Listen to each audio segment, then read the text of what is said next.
Mesdames, Messieurs les dirigeantes et dirigeants d'entreprise, Mesdames, Messieurs les actrices et les acteurs du monde de l'entreprise, Messieurs les happy men, cher Antoine de Gabrielli, je vous remercie d'abord de m'avoir invité à conclure les travaux de ce 3e forum. C'est un plaisir particulier pour moi de m'exprimer aujourd'hui devant une assemblée qui est quand même très largement composée d'hommes, puisque ce n'est pas notre habitude dans les questions qui concernent l'égalité entre les femmes et les hommes dans le monde du travail. On appelle ça l'égalité entre les femmes et les hommes, mais très souvent, nous parlons des questions de femmes et très souvent, nous en parlons exclusivement entre femmes. Donc c'est absolument un plaisir d'être là. Je salue bien sûr cette mobilisation sur le principe et je salue aussi l'état d'esprit dans lequel cette mobilisation se fait sous l'impulsion d'Antoine de Gabrielli et de son équipe, puisque je sais que c'est un état d'esprit qui veut aller au-delà des différentes positions des unes et des autres et des uns et des autres, au-delà des éventuels désaccords, des éventuels différents d'analyse pour aller vers un consensus et vers de l'action concrète, positive, et je pense que c'est cela dont nous avons besoin sur les questions d'égalité entre les femmes et les hommes, notamment dans le monde du travail. Force est de constater que l'engagement en faveur de l'égalité réelle entre les femmes et les hommes, cet engagement que vous portez, les happy men, n'est pas majoritairement partagé par l'ensemble de vos congénères masculins dans la société française. C'est un euphémisme puisque vous savez que 80% des tâches ménagères sont encore accomplies par les femmes et 20% en moyenne seulement par les hommes, que même lorsque ces tâches ménagères et éducatives sont partagées équitablement, eh bien, il y a une répartition genrée dans laquelle les hommes s'occupent plus de tâches qui ont trait à une forme de loisir et les femmes plus à ce qui a trait, il faut bien le dire, à une forme de corvée. Et vous savez que la charge mentale repose principalement sur les femmes qui sont encore l'ordinateur principal du foyer et qui ont encore la responsabilité de distribuer les tâches. Alors, il ne s'agit pas ici de blâmer les hommes qui de surcroît s'engagent. Vous n'êtes pas venus là pour vous faire sermonner et ce n'est pas mon intention. Mais il y a une responsabilité qui est multiple, qui est d'abord celle des pouvoirs publics, la nôtre, que nous entendons prendre à notre charge pour faire des lois, mais faire respecter ces lois sur l'égalité professionnelle. Il y a une responsabilité du monde du travail qui est encore basée sur des normes assez masculines. Il y a une responsabilité des individus, il y a une responsabilité des hommes de prendre la totalité des charges qui leur incombent dans la vie de famille, dans la vie de couple, dans la vie personnelle. Il y a une responsabilité aussi des femmes de les laisser faire, si je puis dire cela ainsi. Et moi, le premier conseil que je donnais aux femmes de mon association lorsque j'en étais présidente Maman Travail, c'était au moment de la rentrée scolaire qui approche bientôt, de mettre en numéro de téléphone à prévenir le numéro du papa, puisque l'école a l'habitude, par réflexe, de téléphoner aux mères d'abord et avant tout pour les prévenir. Et moi, je les informe que leur père est aussi doté d'un téléphone et qu'il peut y répondre et qu'il peut même parfois se déplacer, souvent même plus rapidement que moi. Donc j'invite les mères à faire cela et j'invite les pères à donner leur numéro de téléphone. Je pense que c'est aussi une marque de respect pour les pères et de considération pour leur rôle parental qui n'est pas toujours bien pris en compte. Maintenant, vous savez aussi que l'empowerment des femmes, comme on l'appelle, n'ira pas sans disempowerment, pour poursuivre avec l'anglicisme, des hommes, et sans lutte contre la domination masculine, qui est encore le système qui prévaut dans la vie en entreprise, mais je vous rassure, ou pas, dans la vie politique, c'est absolument la même chose, voire pire. J'ai toujours été convaincue qu'on ne pouvait pas faire avancer l'égalité sans mobiliser toutes celles et tous ceux que cela concerne, les femmes et les hommes. Et les progrès que nous avons encore à accomplir sont immenses dans le monde professionnel et dans toutes les sphères de la société. Nous avons tous une responsabilité, en premier lieu le gouvernement, le président de la République, et c'est pour cela que le président de la République, Emmanuel Macron, a décidé de faire de l'égalité entre les femmes et les hommes la grande cause nationale de son quinquennat, qui a été construite avec une consultation très large, notamment bien sûr les happy men qui vont contribuer et l'ensemble des associations féministes ou engagées pour l'égalité entre les femmes et les hommes. Et j'ai l'honneur désormais de la mettre en œuvre et j'espère pouvoir la mettre en œuvre en y associant pleinement toutes les personnes qui sont engagées sur ces questions. Je ne pourrais pas relever cet objectif sans vous, les femmes, les hommes qui sont animés de conviction, les acteurs de terrain, de réseau du monde de l'entreprise, les citoyennes et les citoyens impliqués dans la vie associative. Et je pense que c'est par cette vertueuse émulation, comme ce que vous avez fait aujourd'hui, ici, au ministère désormais de la Santé, que nous pourrons faire progresser ensemble, concrètement, la situation. Puisque la situation n'est pas au niveau des droits que nous avons acquis. Il y a un certain nombre de dispositions, d'arsenal législatives, judiciaires pour l'égalité entre les femmes et les hommes qui très souvent ne sont pas mises en œuvre. Donc notre enjeu va être de passer d'une cession de droits des femmes à une cession d'égalité entre les femmes et les hommes et de mise en œuvre de la loi. L'engagement des Happy Men à cet égard, il trouve un écho particulier dans les actions que j'entends mener en tant que secrétaire d'État, donc déléguée à l'égalité entre les femmes et les hommes, puisque je ne crois pas que l'articulation des temps de vie doive être considérée comme l'affaire exclusive des femmes. L'enjeu, c'est avant tout bien de rétablir un équilibre entre les femmes et les hommes au sein de la société. On dit souvent, un peu peut-être pour rassurer ces messieurs, que l'enjeu, ce n'est pas de remplacer tous les hommes en poste par uniquement des femmes, et l'enjeu, ce n'est pas de remplacer toutes les mères dans les familles par tous les pères. L'enjeu, c'est de trouver un équilibre qui soit basé sur le choix de chacune et de chacun et sur le désir d'émancipation de chacune et de chacun. Alors vous savez qu'il y a un sujet sur ce qu'on pourrait appeler la sursollicitation des mères dans l'accomplissement de ces tâches domestiques et familiales qui nuit à leur réussite professionnelle. C'est ce que j'appelle le plafond de mère, puisque l'arrivée du premier enfant marque souvent une rupture dans le parcours professionnel des femmes et il n'impacte qu'à la marge celui des hommes. C'est ce qu'on appelle dans les pays anglo-saxons le daddy bonus et le mommy penalty. C'est-à-dire qu'à un même fait, à une même phrase, je vais bientôt avoir un bébé, cette phrase prononcée par une femme, elle a une résonance dans l'entreprise qui est négative. Je vais bientôt avoir un bébé. Oh mon Dieu, elle va être bientôt en congé maternité, elle va s'absenter, elle va être moins présente, c'est terrible. Comment va-t-on faire pour la remplacer ? Elle n'est plus considérée comme un élément évolutif à court terme. Et le daddy bonus, l'homme qui annonce « je vais avoir un bébé » et qui est tout de suite auréolé du statut de chef de famille, entre guillemets, de pourvoyeur de revenus principal, et donc potentiellement avec des bonus dans l'entreprise. Ce qui aussi, c'est ma conviction personnelle, je pense, pèse sur les hommes, puisque je ne pense pas que le statut de responsable par défaut et de pourvoyeur de revenus par défaut de la famille soit un statut forcément confortable. Les contraintes qui pèsent sur les femmes quand elles deviennent mères leur imposent trop souvent de faire le choix entre la vie familiale et la vie professionnelle, et dès lors, l'articulation des temps de vie relève d'un véritable parcours de la combattante, au détriment de l'épanouissement, voire même de la santé des femmes, puisqu'on sait que beaucoup de femmes actives s'épuisent à vouloir concilier leur vie professionnelle et leur vie familiale en assumant quasiment seules la quasi-totalité des tâches éducatives et ménagères. Et la source de ces difficultés, qui sont des sources de frustration, de souffrance, nous les connaissons tous, c'est justement cette inégale répartition des missions entre les femmes et les hommes. La question, c'est une question sociétale, au-delà de la question des individus, c'est que cette activité, elle n'a pas de valeur aux yeux de la société, elle n'a pas de valeur monétaire, elle est souvent minorée, voire rendue invisible, elle ne rentre pas dans le calcul du PIB.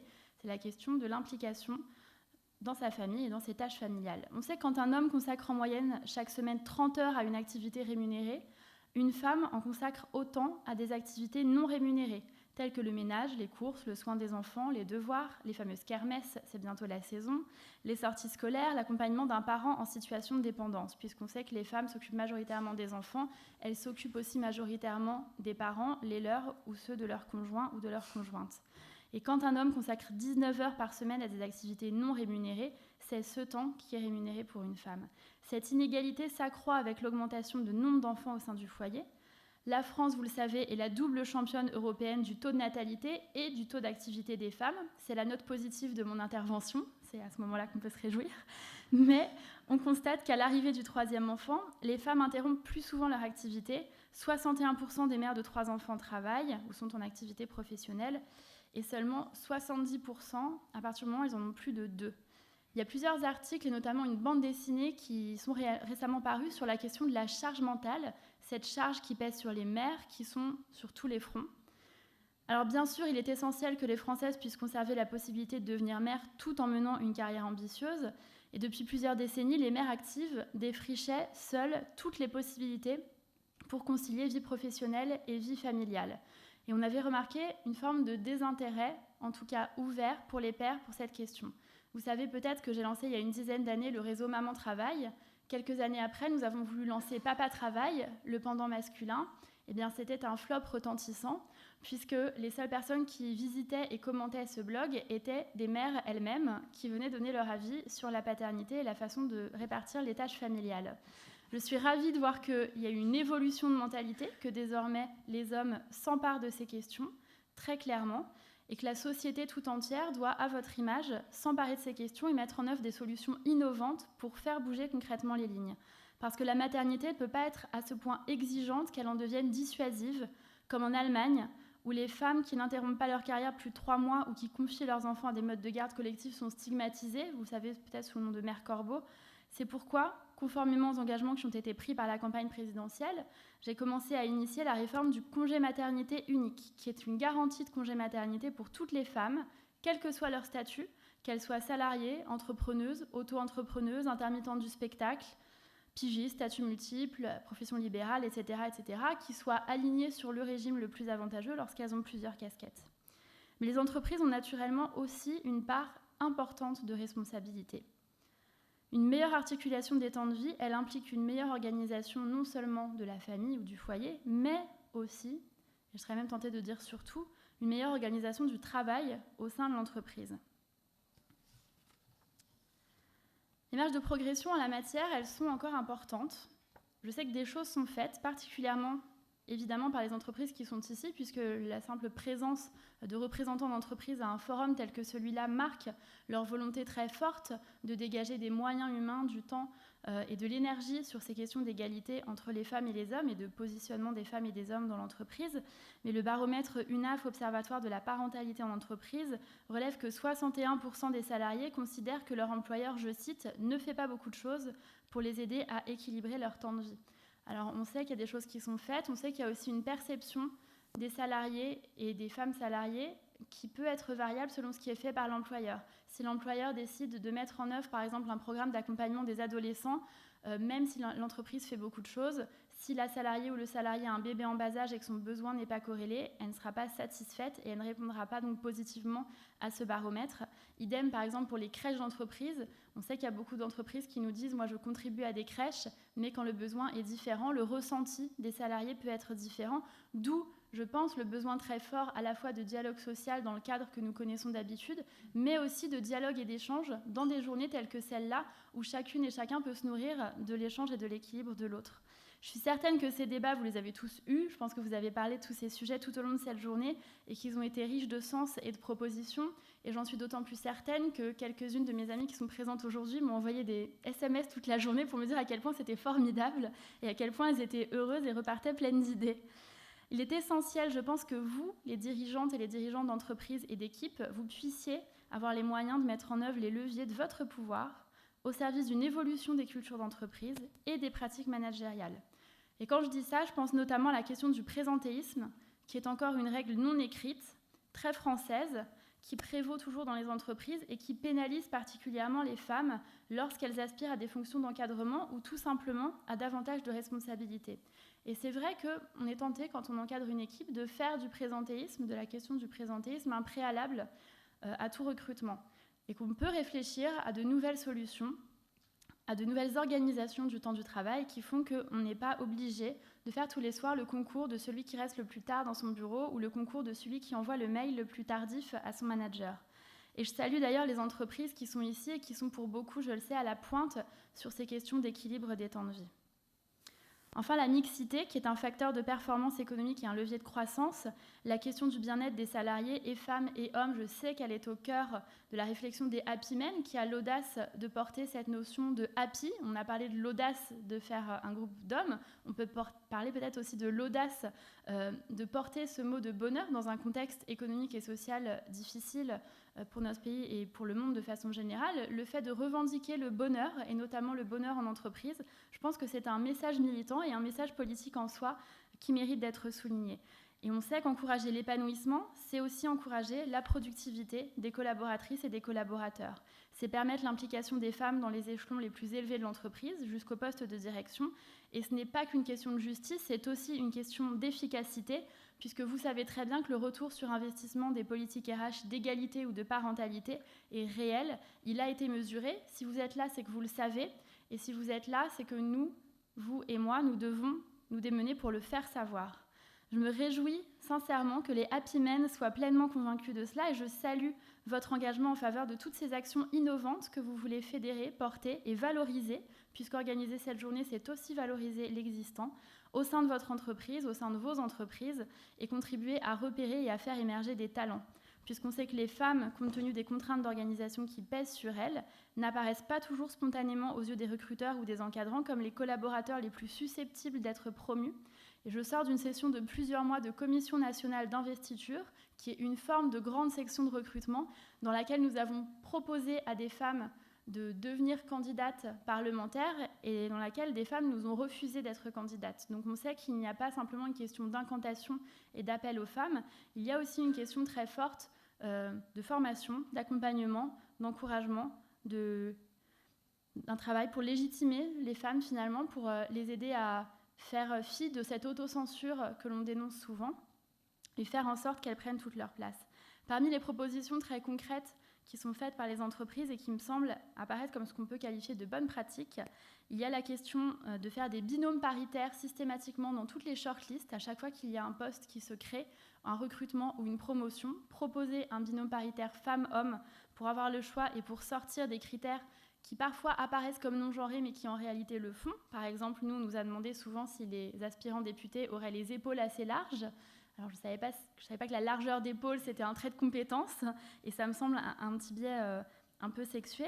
Il y a aussi la question du late blooming, c'est-à-dire que le late blooming, certains d'entre vous sans doute le savent, c'est pouvoir repérer des talents même au-delà de 50 ans, puisqu'on sait que l'âge charnière pour la promotion des carrières, c'est autour de 35 ans en France.